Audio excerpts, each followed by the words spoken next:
По прибытию на место, то есть задача поставленная передо мной, это осуществление оцепления и недопуск мародеров и там, местного населения к местам падения самолета и его обломков. Разброс обломков был где-то порядка 4,5 километров. Основная часть находилась в районе поселка Грабовое, или Грабовое, я, честно говоря, не знаю, как правильно ударение. Вот. То есть там находилась и головная часть самолета, и основная часть фюзеляжа.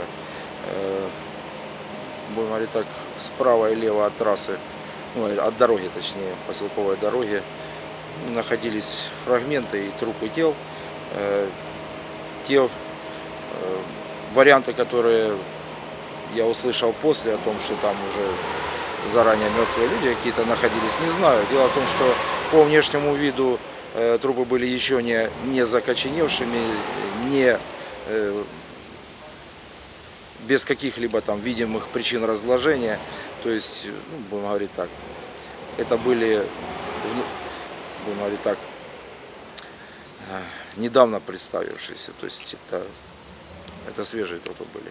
Трупов было много, они находились в основном среди обломков фюзеляжа, обломков кресел. Ну, в связи с таким большим разбросом можно однозначно утверждать, что самолет взорвался в воздухе. Иначе такого бы разброса фрагментов не было бы никогда. То есть обычно самолет, если падает, он падает где-то в более ограниченном пространстве на земле.